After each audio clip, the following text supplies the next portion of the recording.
Solo permítame compartirle dos cosas antes de empezar, y he visto con la escuela dominical, estoy enseñando los nombres de Dios, no para ahorrarles ese estudio, sino más bien para adelantarles a los que todavía no llegan a ese curso. Quisiera compartirles primero que el nombre Elohim es creador poderoso. Él hizo los cielos, hizo la tierra y todo lo que existe de la nada. No requirió de ningún material. Luego, yo soy Yahweh, Jehová, que significa autoexistente. Él no necesita de nada ni necesita de nadie.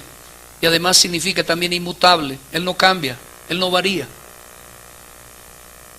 Y vimos también el nombre de El Shaddai, un Dios poderoso para el cual nada es imposible. Nada, dice el proverbista, nada es difícil para ti. Eso es lo que dice. Así que estamos hablando de la gloria de Dios, estamos hablando de un Dios que no alcanza a caber en nuestra mente, pero es el que ha decidido por su misericordia enviar a su Hijo a morir en la cruz hace 2000 años. Y por la fe en Él, y no solo en Él como persona, sino en su Evangelio, que si bien Él es el Evangelio mismo, connota una serie de doctrinas que hemos ido mirando a la luz de la Escritura en estos sermones. Hoy es el cuarto sermón, y por eso quiero tocar el tema hoy que he titulado El Evangelio y la gloria de Dios. El Evangelio y la gloria de Dios. Cuando pensamos en la gloria de Dios, nos es difícil comprender esto. Solo como ejemplo, hay pasajes donde dice: porque yo soy celoso de la gloria de mi nombre, porque mía es la gloria, a mí me pertenece la gloria. Así que cuando escuchamos estas expresiones de Dios en el Evangelio, con todo no alcanzamos a tener una idea apropiada de lo que es la gloria. Solo podemos decir que la gloria es dada al mayor. De tal manera que en el Antiguo Testamento, por ejemplo, el mayor de los hijos era el que recibía el servicio de todos los demás hijos. La excepción en el Antiguo Testamento, particularmente en Génesis, sucedió con Jacob, que siendo menor por voluntad divina, fue el que señoreó. Y cuando Abraham le dio los diezmos al sacerdote de la orden de Melquisedec, que no es otro que Cristo preencarnado, la Biblia nos dice que allí dice claramente que el mayor bendecirá al menor. Así que cuando pensamos en gloria, estamos diciendo la alabanza, la honra mayor, lo mejor de lo mejor, lo bestseller, lo grande, lo excelso le pertenece al mayor. Y la Biblia nos dice que el mayor de mayores, de todos los mayores, el Rey de reyes y el Señor de señores es Dios. Y por eso, para poder tener una idea de la gloria, tenemos que reconocer su grandeza, su señorío, su poderío. Pero para poder entender esto del Evangelio y la gloria de Dios, vamos a leer Juan capítulo 1, verso 14. Dice la Escritura: y aquel verbo fue hecho ¿qué? Y habitó entre nosotros. Y dice el apóstol Juan: y vimos ¿qué? Vimos. Esto me impresiona y me provoca reflexión. Y dice: y vimos su gloria, gloria como del unigénito del Padre, lleno de gracia y de verdad. Así que el Evangelio de Cristo, el Evangelio de Dios, está directamente relacionado con su gloria. Tenemos que entenderlo. Quisiera continuar con esta serie de sermones sobre el Evangelio de Jesucristo, pero primero quiero invocar al doctor J.I. Parker, que tiene un pensamiento para que no perdamos el hilo de lo que hemos venido aprendiendo. Dice él: durante los últimos 100 años, sin darnos cuenta, hemos aceptado a cambio del Evangelio verdadero un producto sustituto, el cual, aunque parezca semejante al original en muchos aspectos, sin embargo la realidad es que es algo completamente distinto. De aquí surgen nuestros problemas, porque el producto sustituto no logra los fines para los cuales el evangelio verdadero se mostró tan poderoso en días pasados. El nuevo evangelio sobresale en su fracaso para producir reverencia profunda, arrepentimiento genuino, humildad sincera, un espíritu de adoración y una preocupación adecuada por la iglesia. Cierro comillas.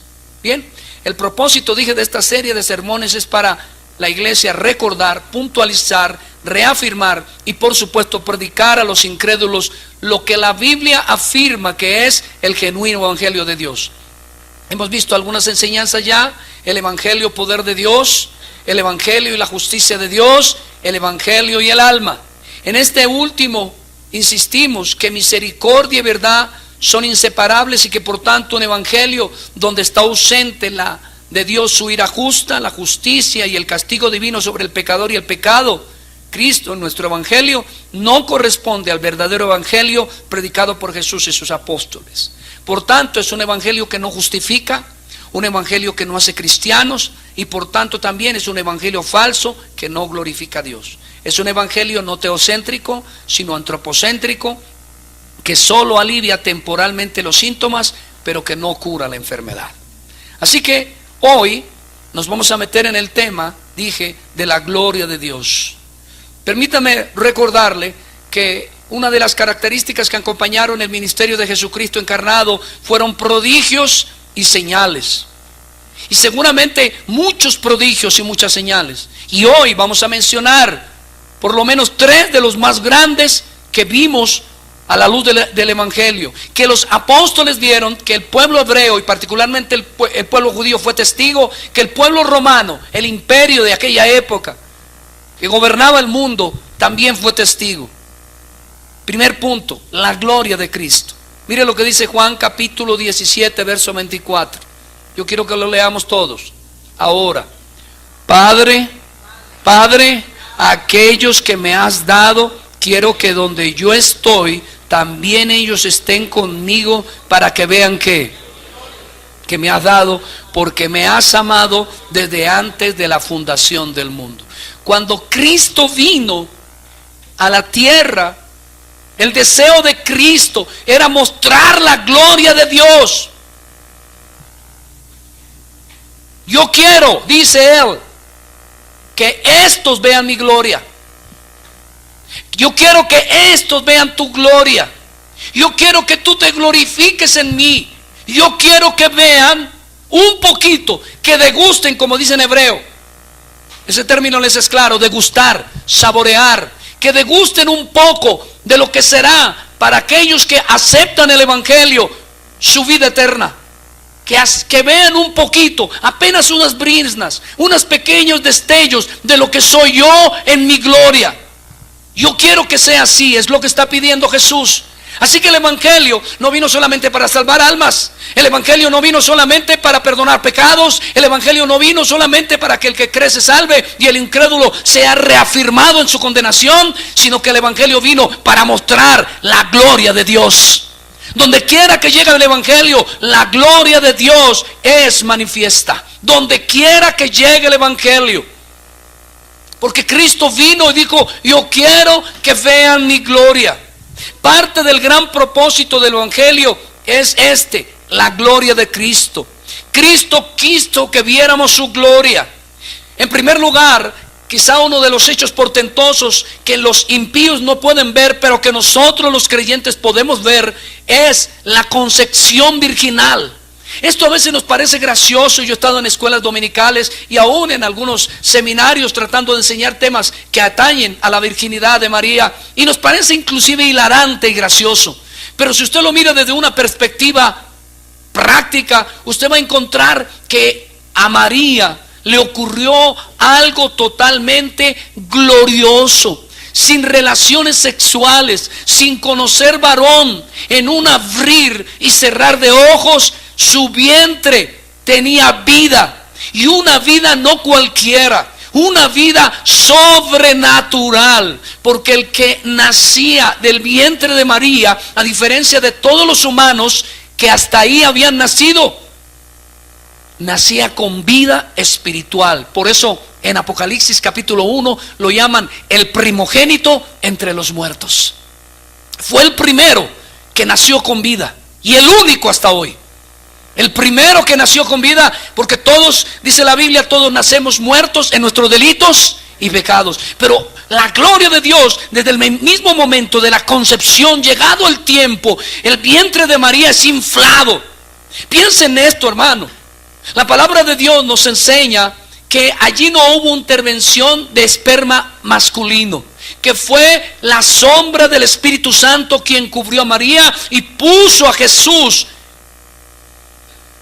en su vientre, en cigoto, para desarrollarlo luego como el feto, y pasados los meses se hiciera el niño, y llegado el tiempo fuera alumbrado, y pasados 30 años se manifestara como el Salvador del mundo, que era esencialmente para lo que venía. Pero noten que desde el mismo entrada de Cristo al mundo, la gloria de Dios es manifiesta. Y ni hablar, hermano, y ni hablar de todo lo que rodeó históricamente el momento.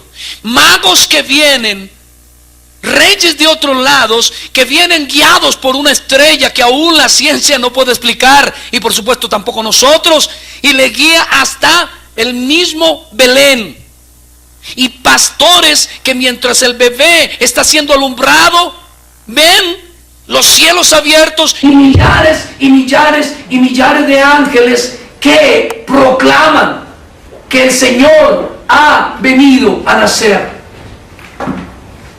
Así que note usted, es muy importante que usted note esto, que Dios desde el comienzo en Cristo quiso mostrar su gloria. Amén. Todo lo que aconteció alrededor de Cristo no fue otra cosa que Dios mostrándose, dándose a conocer. Pero además de esto, se reservó hasta que comienza su ministerio, y su primer milagro es transformar el agua en vino.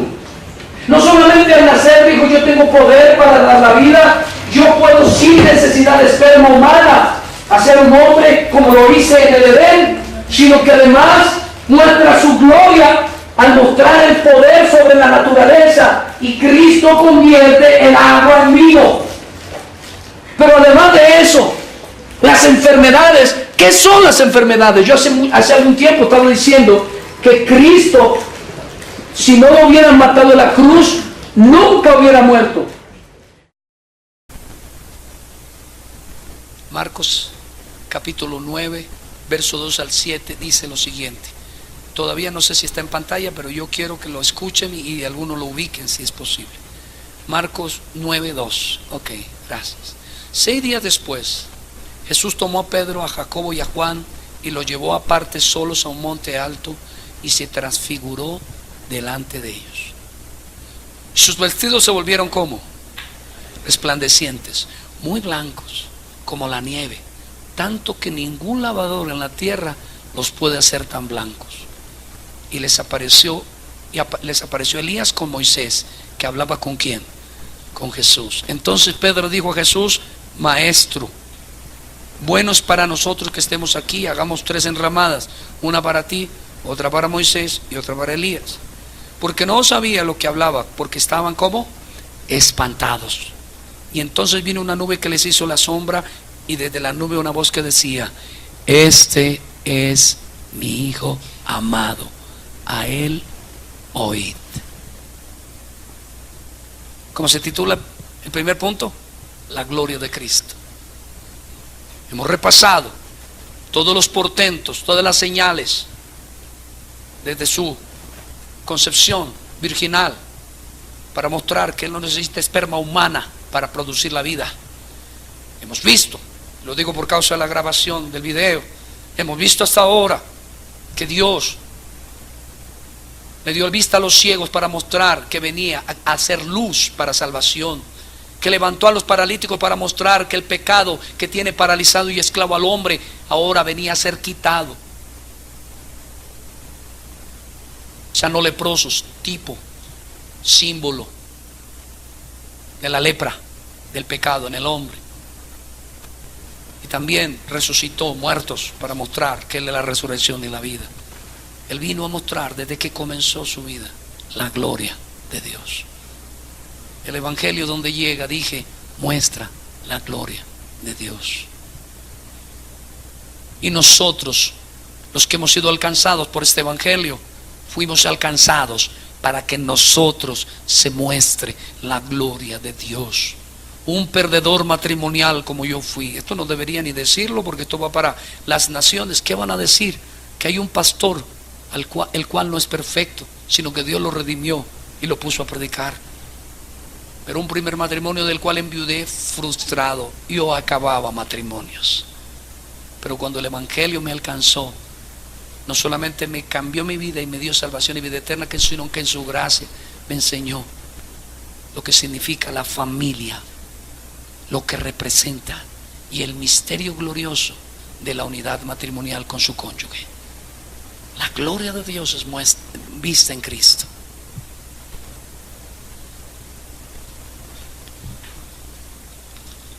Y en este pasaje que acabamos de leer, la Biblia nos dice que Jesús subió al monte, se transfiguró, quiere decir, se dejó vislumbrar un poco de su gloria, tan resplandeciente que los vestidos eran ¿qué? ¿Cómo eran los vestidos? Terriblemente blancos, tan blancos que los ojos de aquellos se espantaban, estaban asustados. Y el Señor Jesús vino a mostrar apenas una poca de la gloria que espera a todos aquellos que invocamos su bendito nombre. Dije que iba a mostrar que el evangelio está relacionado con la gloria de Dios, y por lo menos voy a mencionar básicamente, quizás los más relevantes son 3 puntos. El primero de ellos, que sería el segundo punto de nuestra enseñanza, el hombre perfecto. La Biblia nos dice que Cristo es el segundo Adán. ¿Por qué? Bueno, porque así lo dice Pablo en una de sus cartas. Dice que el primer Adán cayó en pecado, pero que el segundo Adán nació sin pecado. El primer Adán era alma viviente y el segundo Adán, dice él, era espíritu vivificante. Quiere decir que no solamente era espíritu, sino que era el mismo espíritu divino trayendo vida a los muertos. Así que, en primer lugar, un hombre que nace 100% hombre y 100% Dios, pero que determinó en su soberanía no echar mano a su divinidad. ¿Usted alcanza a comprender eso? ¿Y se recuerdan cuando Pedro saca la espada? Cuando Jesús en más de una ocasión es agredido y detiene a sus discípulos diciéndoles: si yo quisiera, traería millares de ángeles, pero no lo hizo, porque él decidió vivir todo su ministerio desde su nacimiento hasta su muerte y vivirlo en términos meramente humanos. Algunos dicen, el Señor Jesús, cuando le dice a los discípulos, ellos le preguntan: Señor, ¿y cuándo será el regreso? ¿Cuándo serán estas cosas que tú has advertido serán? ¿Y qué contestó él? No lo sé. ¿Y por qué dijo que no lo sabía? Porque no lo sabía.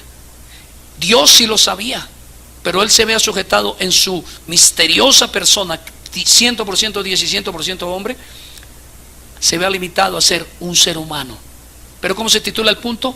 El hombre ¿qué? Perfecto. ¿Y por qué lo meto allí?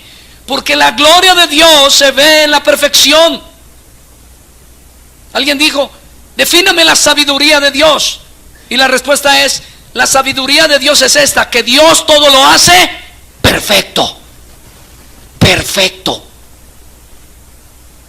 Me alegra ver al hermano que tuvo un accidente con su dedito, porque aún ese accidente fue una manifestación del propósito de Dios perfecto. Porque la perfección de Dios va más allá de lo que imaginamos y entendemos. Pero hablando en términos de hombre, cuando Dios hizo a Adán y a Eva, los hizo ¿cómo? Perfectos.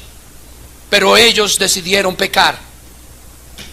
Pero este segundo hombre, el hombre perfecto, no solamente nació sin pecado en un mundo de pecadores, por eso es el primogénito de entre los muertos, sino además,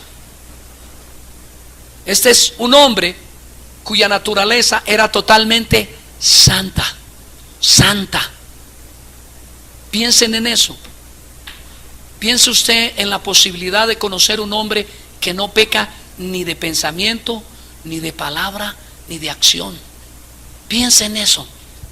Piense que mientras caminaba, la gente decía: ¿quién es este que habla con tanta autoridad? Y hay un pasaje en la Biblia donde Jesús mismo dice: ¿quién de vosotros me redarguye de pecado? Si yo saco una lista de pecados aquí: ladrón, mentiroso, embustero, infiel, envidioso, engañoso, adúltero, soberbio, homosexual, ratero, pícaro y otra serie, y saco una buena lista, y yo digo después: si alguno de sus pecados usted tuvo, póngase de pie. ¿Cuántos nos pondríamos de pie? Todos. Pero Jesús se paró y dijo: póngase de pie, paráfrasis mío, póngase de pie el que me acusa de algún pecado o que me redarguye, que es más profundo, porque acusar es porque lo vi, pero redarguir es que aunque no me hayan visto mis pecados, la conciencia me es avivada y comienzo a sentir vergüenza sin que nadie me haya dicho nada. Como el chino chiquito que se comía el chocolate, y cuando la mamá entraba y todo, no habiendo muestras de nada en ningún lado, él se quedaba mirando a la mamá así y le decía: yo no me comí el chocolate, mamá. ¿Entiende lo que es redarguir? El niño, la mamá ni siquiera venía pensando en el chocolate, pero el niño se sentía como. Y Dios, Jesús dijo: ¿hay alguno aquí que me redarguya de pecado? Así que dentro de su ser interno, dentro de su alma, porque él también fue alma al nacer, no había absolutamente nada oscuro. No había infidelidad, no había murmuración, no había traición en él, no había codicia, no había malos deseos ni deseos engañosos, no había nada. Imaginen. Así que el Evangelio vino a mostrar la gloria de Dios, y uno de los puntos es: vino a mostrarnos el hombre perfecto, el hombre que tú y yo debiéramos ser. El hombre que tú y yo debiéramos ser.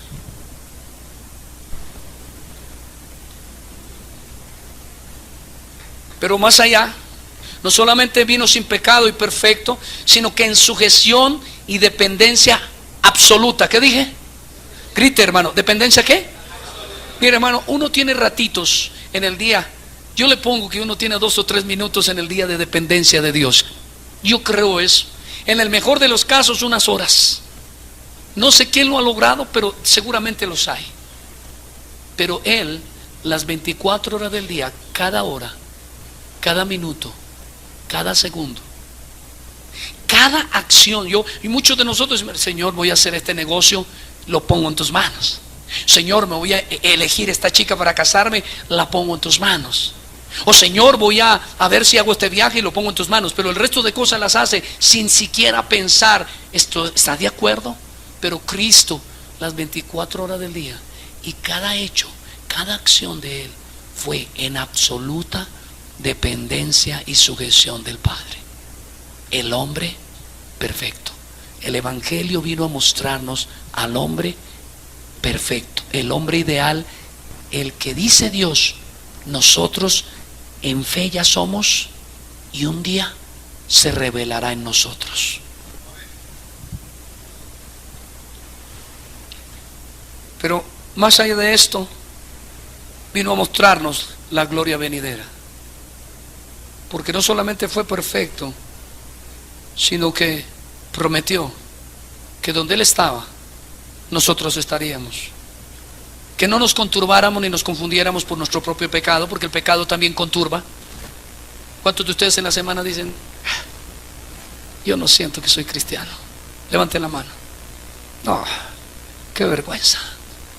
Pero el Señor dice: no estéis turbados. Juan capítulo 14. Les conviene que me vaya.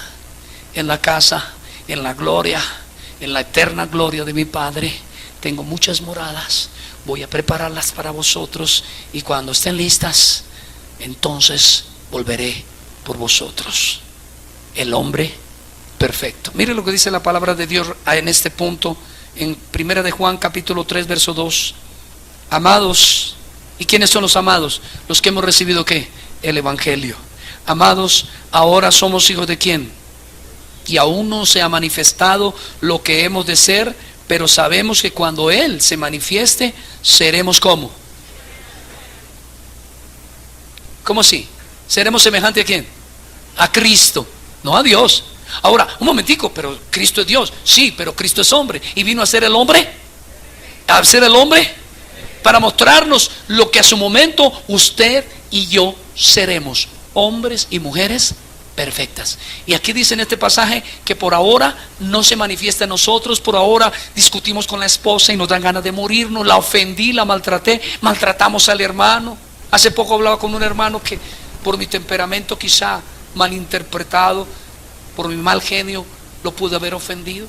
Y aprovecho para pedirle perdón a toda la congregación, porque dice que no hay hombre que no haya pecado u ofendido al hermano. Pero déjeme decirle algo, la Biblia dice que cuando venga Cristo seremos hombres y mujeres perfectas. Así que el Evangelio vino a mostrar que la gloria de Dios. Y uno de los puntos principales, de mi opinión, es vino a mostrarnos el hombre perfecto. Piense usted que usted un día no va a tener pecado en su corazón, porque ¿qué es lo que más le produce amargura? ¿De dónde vienen las peleas entre los matrimonios? Pues entre las parejas. No se oye. ¿De dónde vienen las envidias? ¿De dónde vienen las guerras? Los adulterios. Todas las maldades de esta tierra, ¿de dónde vienen? Del pecado. Pero la Biblia dice que los cristianos un día no tendremos nada de pecado, nada y absolutamente nada. Que por ahora combatimos contra él, que por ahora oramos y luchamos para no caer en tentación bajo la gracia de Cristo. Pero a su tiempo no tendremos pecado. Pero además dice, no tendrán enfermedad. La muerte no se señoreará ya de ustedes nunca más. Y todo será un gozo eterno e inefable. Siguiente punto, hermano. Dije, estamos viendo en el Evangelio la gloria de Dios. Vimos al hombre perfecto. Ahora digo, venció la muerte.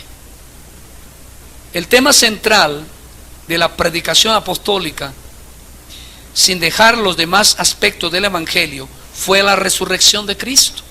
Así que el Evangelio no es conductismo que propone sin más imitemos a Cristo. Se puede intentar esto, es decir, imitar a Cristo y tener cierta medida de éxito. Gandhi, ¿cuántos han oído de Gandhi? Era el gran revolucionario de la India. Sin aceptar el Evangelio de Cristo, asumió el Sermón del Monte como una especie de código de ética humano general y pretendió imitar a Cristo en su filosofía y estilo de vida.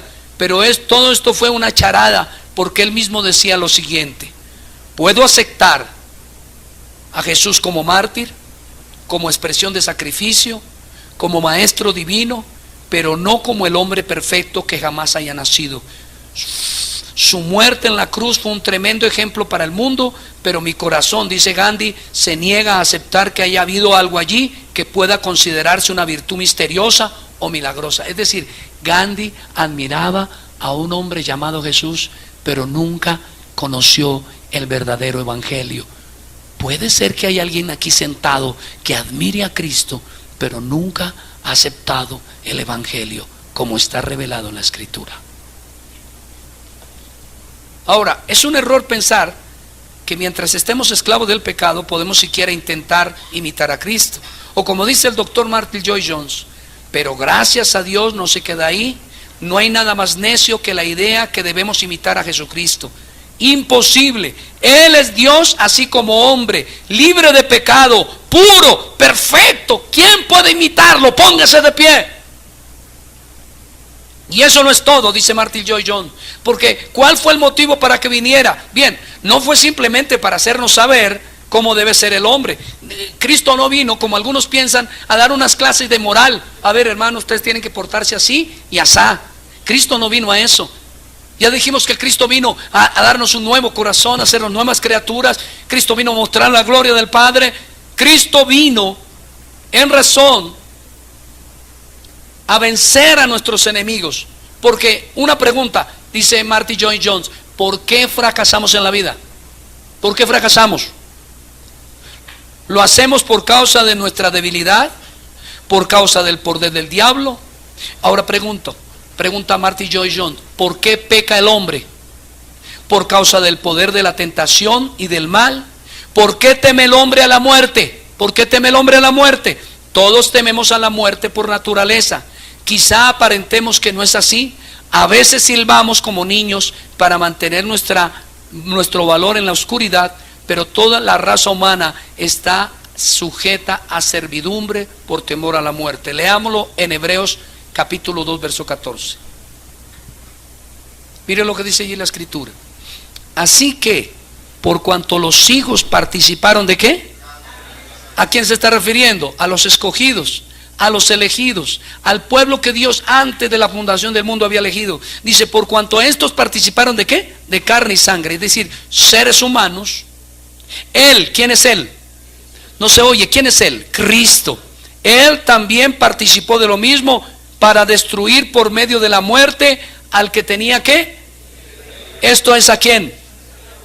Y librar a todos los que por el temor de la muerte estaban durante toda la vida sujetos ¿a qué? A servidumbre. Una de las razones principales de lo que sucede en el mundo es el temor ¿a qué? A la muerte. Si la muerte, mediante la muerte, no hubiese llevado la muerte a la muerte, la puerta de la vida eterna estaría cerrada.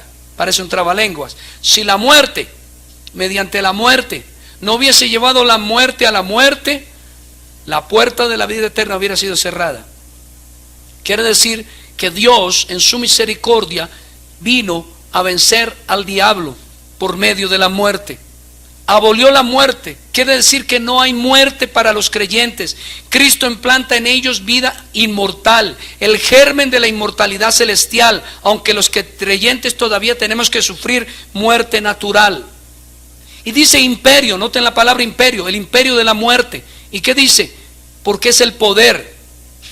Satanás es fuerte, es el que controla la muerte. Denota que la muerte misma es un poder. Una vez extraña en la naturaleza humana, ahora se enseñorea de ella. El poder que la muerte tiene lo maneja el diablo. El autor del pecado es el autor de las consecuencias del pecado. Así como David, escúcheme bien, quitó la cabeza a Goliat con su propia espada, con la misma espada que el gigante solía hacerse a sus victorias, así el diablo, quien sembraba la muerte, sucumbió por medio de la muerte de Cristo. Cristo lo venció con su propio aguijón. Voy a repetirlo. Cuando David se enfrentó a Goliat, lo venció con una piedra, ¿lo recuerdan? Y cuando estaba ahí en el piso, cogió la misma espada de él y ¿qué hizo? Le arrancó la cabeza. Cristo tomó la muerte y con la propia muerte que vino al mundo por causa de Satanás, con esa misma muerte, al morir él en la cruz, venció al diablo. Lo mismo que hizo Goliat, con la propia espada del diablo, venció al diablo. Ahora bien, ¿por qué dice temor de la muerte? No es por ese aferrarse a esta vida en el siglo que el hombre está dispuesto a vender su alma. A decir verdad, ya la ha vendido. El hombre tiene miedo de morir.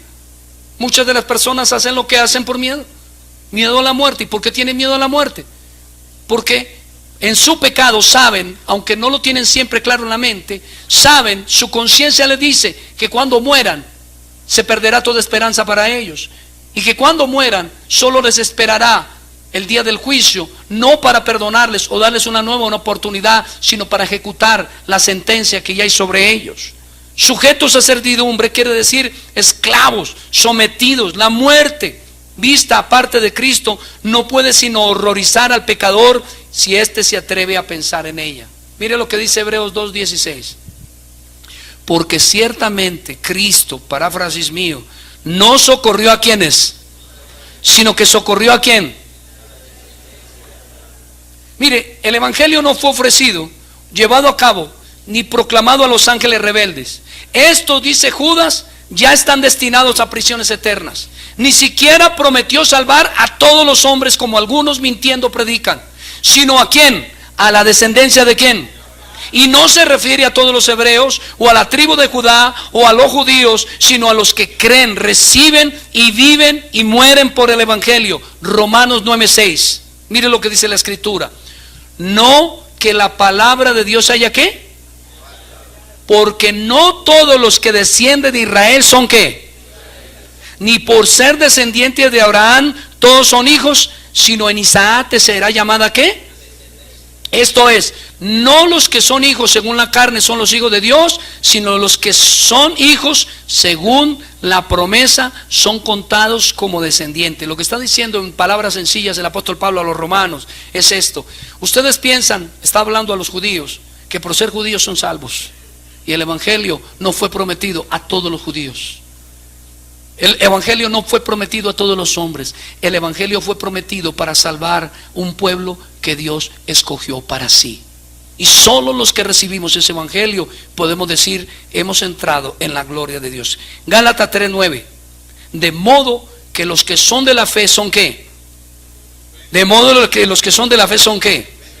Como el creyente Abraham. Los de la fe, lo notan, no los ángeles, no todos los hombres, no solo los judíos, sino los de la fe en ese bendito evangelio de Jesucristo. No solo en Cristo como persona, como un buen maestro, ni siquiera como Dios, sino en su evangelio. Hay gente que dice yo creo en Cristo, pero no creo en su evangelio. ¿Han oído eso? Es más, el catolicismo promedio, usted le pregunta a un católico y ¿qué le contesta regularmente? ¿Usted cree en Cristo? ¿Y qué le dice? ¿Pero usted cree que usted es pecador? No. Yo hago buenas obras. ¿Y qué dice el evangelio? Que todos pecamos y estamos destituidos ¿de qué? Así que usted le pregunta a una persona que se cree en Cristo, y no basta creer en Cristo, sino creer en todo su evangelio. A decir verdad, Cristo es todo el evangelio. Y luego, cuarto punto, el evangelio nuestra gloria. Hebreos 2:10. Mire lo que dice la escritura. Porque convenía aquel por cuya causa son todas las cosas y por quien todas las cosas subsisten, que habiendo de llevar muchos hijos a la gloria, perfeccionase por aflicciones al autor de la salvación de ellos. Porque convenía, este plan de redención era necesario y armonizaba perfectamente con el amor de Dios. Y mire lo que dice ahí el pasaje: llevar a cuántos. ¿A cuántos tenía que llevar? A muchos. Note, no está diciendo a todos, sino a los que reciben ¿qué? El evangelio. Pero además de eso, dice la escritura que necesitaba llevar muchos hijos ¿a dónde? A la gloria. El que recibe el evangelio ha entrado en la gloria del Señor. Volviendo al tema de la gloria, veamos Hebreos 2:10. Porque convenía aquel por cuya causa son todas las cosas y por quien todas las cosas subsisten, que habiendo de llevar muchos hijos a la gloria, perfeccionase por aflicciones al autor de la salvación de ellos. Si bien el fin del evangelio es la gloria de Dios y por supuesto del Señor Jesucristo, nuestro Salvador, parte de esa gloria de Dios, de esa satisfacción eterna y los deleites del Señor, es que los que hemos creído en su evangelio participemos de su gloria. Mire lo que dice Juan 17:10. Y todo lo mío es ¿qué? Juan 17:10. Y todo lo mío es ¿qué? ¿Lo tienen allí? Abre la Biblia, por favor, si no aparece en pantalla. Y todo lo mío es tuyo, dice la palabra. ¿Y lo tuyo qué es? Y he sido glorificado ¿en quién? Lo que está diciendo Dios es: tu gloria es mía, Cristo. Mi gloria es tuya. ¿Y lo nuestro de quién es? De ellos. ¿Quiénes? Los que han recibido el evangelio. Miren lo que dice Juan 17:22. La gloria que me diste yo les he dado para que sean uno, así como nosotros somos ¿qué? Uno. Quiere decir que Dios, cuando viene en nuestras vidas, nos da unidad. Por eso cuando el evangelio llega a una pareja, no estoy diciendo que necesariamente todos los cristianos tienen hogares perfectos, pero cuando el evangelio llega a los dos en la familia, lo que Dios empieza a dar es unidad, porque parte de su gloria es ser uno como Dios es uno. Y Romanos 8:21, porque también la creación misma será libertada de la esclavitud de corrupción a la libertad gloriosa de los hijos de Dios. Déjeme contarle esto que quizá no he sido tan claro como quisiera. No siempre lo puedo hacer, lo tengo en el corazón, pero comunicarlo distinto. Lo que estoy diciendo es que cuando Cristo vino, mostró la gloria de Dios. ¿Cuántos dicen amén? Vimos todas sus señales. Y ahora nos dice: los que reciben el evangelio entran a participar de la gloria de Dios. ustedes pueden esperar en sus vidas manifestaciones sobrenaturales de su gracia. Ustedes pueden confiar en esa potencia. Ustedes pueden confiar en esa gloria. Ustedes pueden invocar su nombre, que aunque las cosas no parezcan, si Dios ha prometido, fiel es Dios para cumplir todas sus promesas. Eso es lo que quiere decir hoy el Señor. Y finalmente, y aquí quiero cerrar, hay quienes no pueden ver ni disfrutar la gloria de Dios. La gloria de Dios no es algo que todo el mundo pueda ver. Yo recuerdo en cierta ocasión una persona me decía: hermano, yo quisiera tener la paz que usted tiene. Y él tenía mucho dinero, tenía una familia grande, yo recuerdo, tenía lo que pareciera que es lo necesario para ser feliz, y yo obviamente no tenía todo lo que él tenía en términos materiales. Y él decía: yo daría todo por tener la paz que usted tiene. ¿Por qué? Porque cuando el evangelio llega, recibimos de la gloria de Dios todo aquello que nos es necesario para vivir una vida llena de gozo, de paz, de contentamiento, esperando el regreso de Cristo.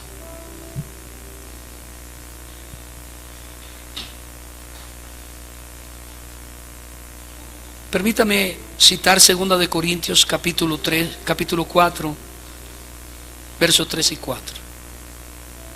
Hay quienes están cegados y sordos al evangelio, por eso no disfrutan las cosas de Dios. Por eso dicen: ¿usted cómo puede estar todo un día buscando a Dios? ¿Usted cómo puede estar leyendo la Biblia todos los días? ¿Usted cómo puede estar todo el día oyendo música cristiana? ¿Usted cómo puede todos sus amigos ser cristianos? No hay uno que se tuerza un día, aunque sea para sacarlo de la rutina. ¿Usted cómo puede vivir eso? Y yo le tengo una respuesta: porque su mente, si es usted el que piensa así, su mente está en tinieblas. Y por eso le dice: mamá, no te puedo entender. Papá, no te puedo entender. Yo no disfruto lo que tú disfrutas. A mí no me gusta como a ti te gusta. Y la respuesta es una: tu mente está en tinieblas. Porque eso es lo que dice la Escritura. Pero si nuestro evangelio está aún ¿qué? Entre los que se pierden está encubierto, en los cuales el Dios de este siglo cegó ¿qué? ¿De quiénes? Para que no le resplandezca la luz del evangelio de la gloria de Cristo, el cual es la imagen de Dios. ¿Qué estoy diciendo? Dios vino en su evangelio a mostrarnos su gloria y hacernos partícipes de esa gloria. Y las personas que no entran en ella, ni la comprenden, ni la disfrutan, ni la ven, es porque su mente está sometida todavía al poder de Satanás.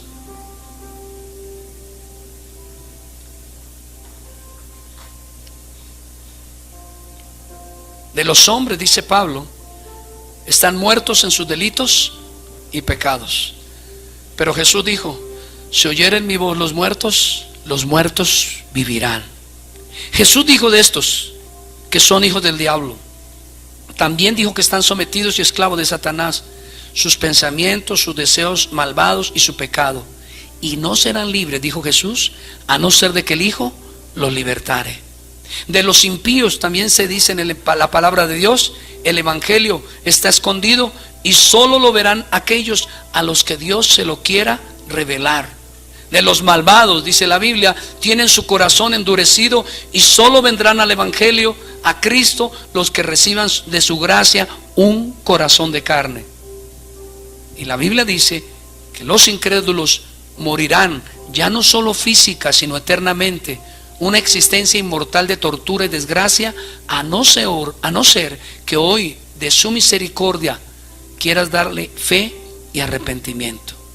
Pues solo el que cree es justificado, perdonado, adoptado y ve y disfruta desde ahora la gloria de Dios. ¿Qué estamos diciendo, hermano? Quizás un lenguaje demasiado alto para nosotros, pero yo puedo decirle que donde llega el evangelio, la gloria de Dios se manifiesta. Y quien recibe el evangelio ha entrado no solo a ver, sino a participar en la gracia de la misma gloria de Dios. Y si usted no entiende el evangelio, y si usted no disfruta el evangelio, es porque probablemente su mente todavía está cautiva en el poder de Satanás. Y hoy vimos que el Evangelio vino para dar libertad a los cautivos. Así que vamos a tener un tiempo breve de oración para pedirle a Dios en su misericordia que manifieste la gloria de su Evangelio en medio de nosotros.